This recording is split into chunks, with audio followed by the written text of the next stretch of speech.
আসসালামু আলাইকুম ওয়া রাহমাতুল্লাহি ওয়া বারাকাতুহু। এই ভিডিওটি অত্যন্ত গুরুত্বপূর্ণ। আপনারা এই ভিডিওটি এত বেশি শেয়ার করার চেষ্টা করবেন যাতে আমার এই ভিডিওটি এই বৈষম্য বিরোধী ছাত্র আন্দোলনের নেতাদের চোখ পর্যন্ত বা তাদের পর্যন্ত পৌঁছে সেরকম ব্যবস্থা করবেন।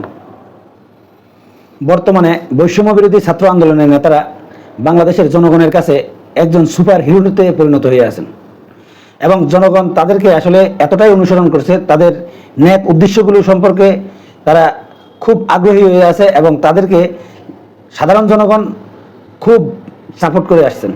সেই কারণেই তারা আসলে জনগণের কাছে যেমন সুপার হিরো এবং জনগণ অন্যান্য রাজনৈতিক দলগুলো তাদেরকে আসলে মানতে বাধ্য হচ্ছে, বড় বড় জনপ্রিয় দলগুলো।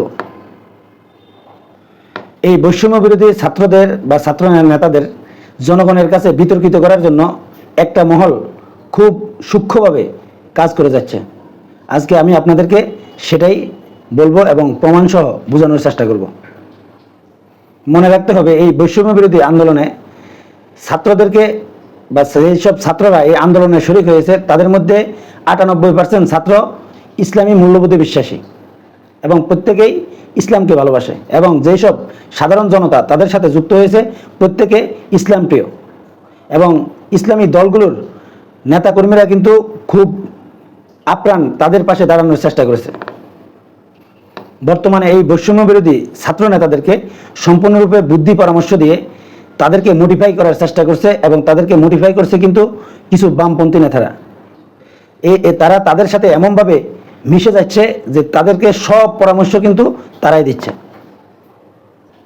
অনেক শাহবাগী বামপন্থী নেতারা তাদেরকে মোটিফাই করার জন্য এবং শাহবাগী কিছু লোক তাদেরকে মোটিফাই করছে এবং অনেক জায়গায় অনেক রকম বক্তব্য বিবৃতি দিচ্ছে। সেই শাহবাগী ছাত্রদের নেতাদের পরামর্শেই অনেক কিছু দেখা যাচ্ছে। কিছু হেফাজতের নেতাকর্মীদেরকে আমি শাপলা চত্বরে শহীদি চত্বরের একটা সাইনবোর্ড লাগানোর চেষ্টা করতে দেখেছি এবং সেই ভিডিও ক্লিপটা এখন কিন্তু প্রায় ভাইরাল হয়ে যাচ্ছে, আমার চোখেও পড়েছে। সেই জায়গায় অবশ্যই যে হেফাজতের কর্মীরা এই অবস্থায় এই শাপলা চত্বরকে শহীদি চত্বর বানাতে বা সাইনবোর্ড লাগাতে গিয়েছে তারা অবশ্যই উচিত কাজ করেনি। তারা এই অবস্থায় এত তাড়াহুড়ো করে এইসব অবাস্তব দাবি করা উচিত নয়। এগুলোর প্রত্যেকটা জিনিসের একটা সময় থাকে, কিন্তু ওইখানে ছাত্ররা সম্মানের সাথে তাদেরকে এই সাইনবোর্ডটি সরিয়ে নিতে বলছে। কিন্তু একটা মেয়েকে দেখলাম যেই ভাষায় কথা বলেছে, সে বিএনপির চেয়ারপারসন বা বিএনপির প্রতিষ্ঠাতা জিয়াউর রহমানকে নিয়েও যেই ভাষায় কথা বলেছে এবং যেই ইঙ্গিত করে কথা বলেছে, আসলে আমি একজন প্র্যাকটিসিং মুসলিম হিসেবে আমার কাছে তার কথাগুলোর ধরনগুলো আমার কাছে মোটেও ভালো লাগেনি। এই মেয়েগুলো আসলে কারা, আমাদেরকে এটা বুঝতে হলে একটু পিছনের দিকে তাকাতে হবে যে জামাত নেতাদেরকে ফাঁসির রায় কার্যকর করার জন্য বা ফাঁসির রায় দেওয়ার জন্য যে আন্দোলনগুলো করেছে, সেই আন্দোলনকে যেসব মিডিয়া অল্প কিছু ছেলেদেরকে শাহবাগে বসিয়ে এটাকে অনেক বড় করে দেখিয়েছে, কিছু মিডিয়া অনেক ফুলিয়ে ফাঁপিয়ে দেখেছে, সেই সব মিডিয়াগুলো এখন এই বৈষম্য বিরোধী ছাত্রদের পাশে তাদেরকে মোটিফাই করার চেষ্টা করছে এবং তাদেরকে দিয়ে এমন উল্টাপাল্টা অনেকগুলো কাজ করানোর চেষ্টা করছে। বৈষম্য বিরোধী ছাত্রদের তাদের উদ্যোগগুলো অত্যন্ত মহৎ। তারা যে দাবিগুলো জানিয়েছে এই প্রত্যেকটা দাবির সাথে আমি একমত যে ডক্টর ইউনূসের মতো বা এই যেই সরকারটি এখন গড়তে যাচ্ছে ছাত্রদের দাবির প্রেক্ষিতে, সেই নির্বাচনকালীন সরকারকে তারা যেরকম 2 থেকে 3 বছর এগিয়ে নিতে চাইছে, আমিও সেটাতে একমত। কারণ বাংলাদেশে বিএনপি নামক যে বড় দলটি রয়েছে তাদের পূর্বের শাসন ব্যবস্থা কিন্তু আমিও দেখেছি এবং এই গত 2 দিনে তাদের কিছু যেই লোকগুলো আসলে বিএনপির নেতৃত্বের সময়, বিএনপির বিপদের সময় তারা আওয়ামী লীগদের সাথে সম্পর্ক তৈরি করে তারা আসলে নিজেদেরকে সেভ রেখেছে, সেই লোকগুলো ঠিক যারা আন্দোলনে কখনো শরিক হয়নি সেই লোকগুলোই কিন্তু এমনভাবে আওয়ামী লীগ নেতাকর্মীদের বাড়িঘরে হামলা চালাচ্ছে, মনে হচ্ছে তারা নিজেরা দেখাতে চাইছে তারা বিএনপির চাইতে বড় বিএনপি।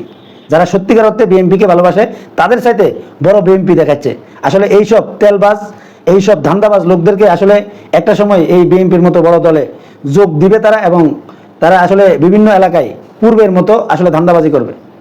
কিন্তু ছাত্ররা যে উদ্দেশ্য নিয়ে দুর্নীতিমুক্ত একটা দেশ গড়তে চাচ্ছে, সেই উদ্দেশ্যটা অবশ্যই মহৎ, এবং আমিও চাই, মনে প্রাণে চাই, যা অন্তত এই সরকারটা ন্যায় পরায়ণের ভিত্তিতে এমন কিছু দেখাক যাতে ভবিষ্যতে যে রাজনৈতিক দলগুলো ক্ষমতায় আসবে তারা অন্তত এদের থেকে যাতে শিখতে পারে, সেরকম কিছু কর্ম অবশ্যই এই বৈষম্য বিরোধী ছাত্রদের আন্দোলনের পর যে সরকারটা গঠন হবে সেই সরকার করে যেতে পারবে বলে আমিও মনে করি, এবং সেটা ডক্টর ইউনূসের নেতৃত্বে করা সম্ভব। এবং যদি বাংলাদেশের কিছু স্বচ্ছ লোকদেরকে দিয়ে যদি সেগুলো পরিচালনা করা সম্ভব হয়, যোগ্য লোকদেরকে দিয়ে যদি পরিচালনা করা সম্ভব হয়, তাদের সেই উদ্দেশ্যটা অবশ্যই সফল হবে।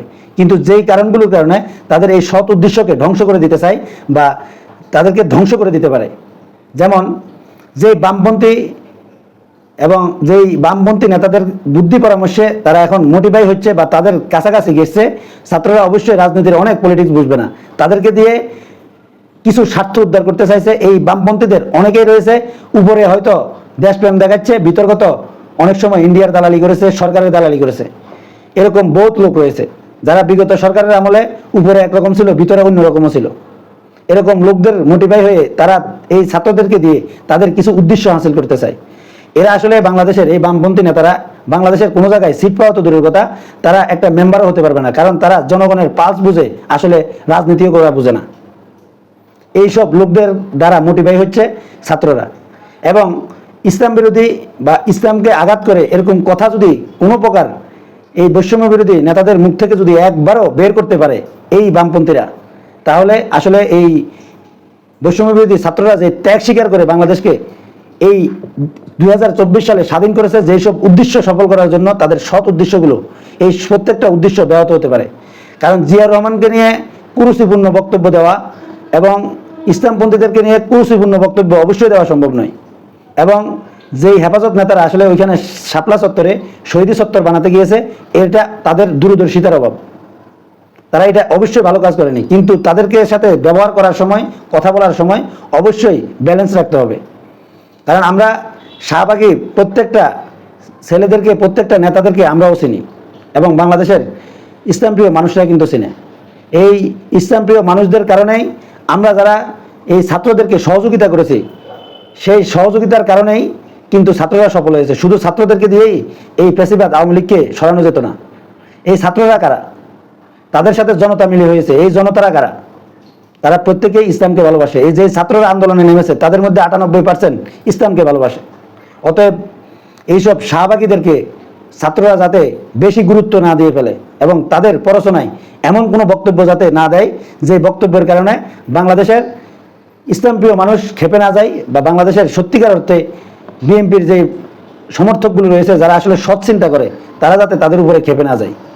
বক্তব্য দেওয়ার সময় অবশ্যই সতর্ক থাকতে হবে যে বাংলাদেশের জিয়াউর রহমানকে ভালোবাসে, জিয়াউর রহমানের আদর্শকে ভালোবাসে বাংলাদেশের অসংখ্য ইসলামপ্রেমী মানুষ। সব ইসলামপ্রেমীরা কিন্তু ইসলামিক দলগুলোকে সমর্থন করে না। ইসলামপ্রেমীরা কিন্তু জিয়াউর রহমানকেও পছন্দ করে, কারণ জিয়াউর রহমানও একজন ইসলামী ভাবধারার লোক ছিল। অতএব প্রত্যেকটা বক্তব্য দেওয়ার সময় অবশ্যই সতর্ক থাকতে হবে। এবং বিএনপির মধ্যে যারা আসলে এই নৈরাজ্যগুলো সৃষ্টি করছে, আসলে সত্যিকার অর্থে যারা দেশপ্রেমিক বিএনপি করে, তারা আসলে এই নৈরাজ্যের সাথে জড়িত নয়। এরা আদতে ধান্দাবাজ। এরা সব সময় আওয়ামী লীগের, আমি আমার নিজের চোখে দেখেছি যে যারা আওয়ামী লীগের সুবিধাগুলো নিয়েছে, আওয়ামী লীগের আমলে আওয়ামী লীগ নেতাদের সাথে একতাবদ্ধ হয়ে, তাদের সাথে একতাবদ্ধ হয়ে তারা যে সুবিধাগুলো নিয়েছে, ঠিক তারাই এখন সে আওয়ামী লীগ নেতাদের বা অনেক লোক আছে নিরীহ, তাদের উপরেও বা তাদের ব্যবসা প্রতিষ্ঠানে লুটপাট চালাতে চাচ্ছে। এরকম লোক আমি নিজের চোখে দেখেছি। অতএব এই বৈষম্য বিরোধী যে ছাত্র আন্দোলনের নেতারা রয়েছেন, এই নেতাদের মধ্যে প্রত্যেকে কিন্তু ইসলামকে সম্মান করে এবং ইসলামকে ভালোবাসে, ইসলামী মূল্যবোধে বিশ্বাসী। কিন্তু তারা যাদের কাছে মোটিভাই হচ্ছে বা যেই সব শাহবাগী ছাত্ররা তাদেরকে কাছে ঘেঁষে এখন তাদেরকে বিতর্কিত করতে চাইছে, এদের থেকে তারা অবশ্যই সাবধান হতে হবে এবং কথা বলার সময় তারা অবশ্যই সাবধান হতে হবে, কারণ তাদের বয়সটা আসলে এখনো কম। আমি আমার এই বৈষম্য বিরোধী ছাত্র আন্দোলনের ভাইদেরকে অনুরোধ করব, শাহবাগী যেই সব ছেলেমেয়েরা অতি উৎসাহিত হয়ে কিছু করার চেষ্টা করে, তাদের কান দেবেন না, তাদের কথায় অবশ্যই কোনো রকম ভুল করা যাবে না। এখন ভুল করার সময় নয়, এখন অনেক সতর্ক হয়ে অবশ্যই আপনারা কথা বলতে হবে। আপনারা যে গৌরবময় ইতিহাস তৈরি করেছেন, সেই ইতিহাসের নায়ক হিসাবে সবসময় থাকতে চাইবেন।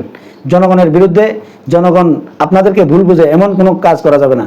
এবং এইসব যেই সব বামপন্থী নেতাদের কাছে আপনারা মোটিভাই হচ্ছেন, তাদেরকে অবশ্যই বামপন্থীদের মধ্যে ভালো মানুষ আছে যারা সত্যিকার অর্থে বুদ্ধিমান, তাদের পরামর্শ নেবেন। কিন্তু তাদের কথায় বিভ্রান্ত হয়ে এমন কোনো বক্তব্য, এমন কোনো কর্ম করা যাবে না যে কর্মের কারণে আপনাদের যে সৎ উদ্দেশ্যগুলো রয়েছে সেই উদ্দেশ্যগুলো ব্যাহত না হয়, ক্ষতিগ্রস্ত না হয়, আপনারা যাতে সাধারণ মানুষদের কাছে বিতর্কিত না হয়ে যান।